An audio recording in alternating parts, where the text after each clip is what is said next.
Welcome back, guys. So now this is part 2. This is where we're going to start assembling the teapot and doing a lot of joinery, doing a lot of scoring and slipping, and yes, I will have to make more pieces to go with what I have here, but this is a very good start. So to recap, there's about 3 pounds sitting there that I know I'm not going to use all of, and I'm just talking about the slabs, not all the other clay that's already kneaded up and ready to go.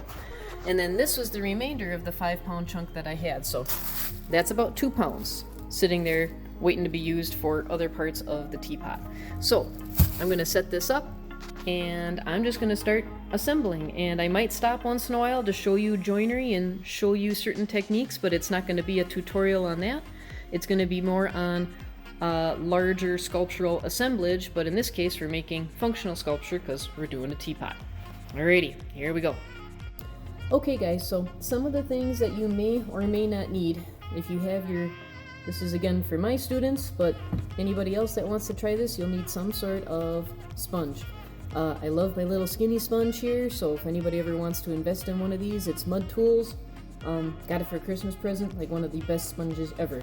But any kind of sponge will work.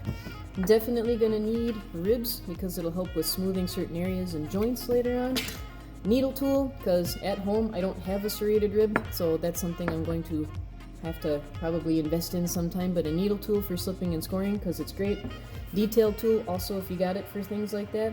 When I apply slip, I like using a stiffer bristled paintbrush just because it keeps my hands cleaner so I don't gum all this up yet, and I can get into tiny spots a lot easier with this than even with my smallest finger.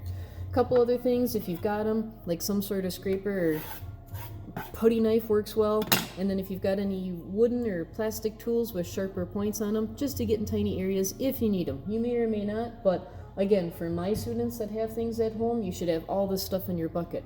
Okay, we're gonna start assembling. Okay, I lied. So when you start assembling slab pieces, it's always good to try and do kind of a dry fit just to see how close we're gonna get here. So I know I made this way bigger than I needed. I know in my sketch this is not nearly this tall. I'm probably going to cut it down to here, but I might do something called darting later to make this opening where my lid for my teapot is going to attach to or sink into or go into. So I'm going to attach this knowing I'm going to be cutting it down and changing its shape and bubbling it out. Clay is great in that you can push it and pull it and make it almost any shape that you want, unlike something like wood where once you cut it, it doesn't grow back. You can't really add to it without gluing pieces to it. So talk to Mr. L, my husband, on that one. He'll tell you all about that.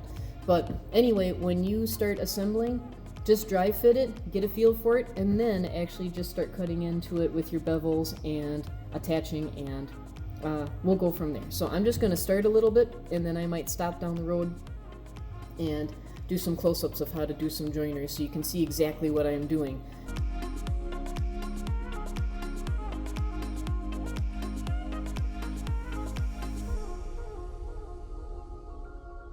When you're doing joinery, first of all, I took my fettling knife, you can see it, okay.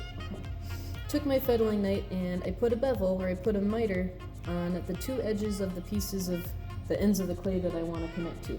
So I would rather not, you can see this, I would rather not have 2 squared off edges, just either attached like this, and I don't want to do any kind of lap joint like this, and I'm not doing any kind of butt joint because I don't like the look of this. I like a beveled look myself better because I think it's cleaner and it's stronger, because when we cut this on a bevel, it gives us more surface area than just the edge of this.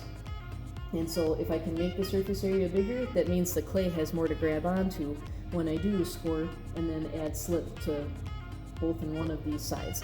I'm also going to reinforce my joint with a little skinny coil just to make sure that joint is as strong as possible, because when this is all done, it's going to hold a lot of extra weight, meaning a lot of liquid. So I am going to show you this joint, and then what you see me doing here, that's what I'm going to be doing on all my pieces. So when I score, if I had a serrated rib, this would go a lot faster, but a needle tool will work as well. I'm leaving the top alone because you probably can't see that, like an inch or 2 up from where my finger is here. I'm not scoring that just because I know I'm going to be cutting into it, making darts and doing stuff with that later, so I'm just doing the main body of what's going to be my teapot. Let's say you're ready to join some stuff, and if you can see me, and you don't have any of your slip because you're like, oh crap, I didn't take any slip from school, for those of you that are my students. The cool thing is you already have everything you need for slip. You need dried clay, and you need, actually, instead of doing that, and you need a little bit of water. I was going to dump it, but I have a feeling I'm going to spill it everywhere, and that's going to be a mess. So, just take your sponge if you need a little bit, and I'm just using a cup from a laundry detergent bottle. And then I'm going to take my stiff bristled brush, and I'm just going to mix it around. Now, if your clay is bone dry, this is going to reclaim itself or smoothen out into slip a lot faster than if your clay is kind of plasticky yet. If your clay is plasticky, you can still make slip out of it, but it'll take just a little bit longer versus the bone dry stuff that I just threw in that cup. So that's what I'm going to use to make slip. There we go. And there's your proof. I'm starting to get nice slimy mud, which is what we want for our glue when we're attaching our joints. So if you didn't already know that, that's how you can make your own slip. Okay, so I only put slip on this side, which you really can't see. If you move it, maybe you can kind of see it. It's somewhat dark in here. But I don't need to put slip on both sides. If it's too slippy, it's going to be like a slip and slide, and it's just going to glide right off of each other. So one side is all chewed up, and the other side is chewed up with slip. So that's the score and slip, or the slip and score you'll hear me say a lot. Now, when you put these together, we want to make sure we line this up as even as possible, and I'm just going to pinch it because I'm going to round this off later from the inside. So I'm starting with the big part of my teapot. There's step one. I'm going to be reinforcing, oh look, kitty cat prints. I'm going to be reinforcing this joint from the inside with a long skinny coil.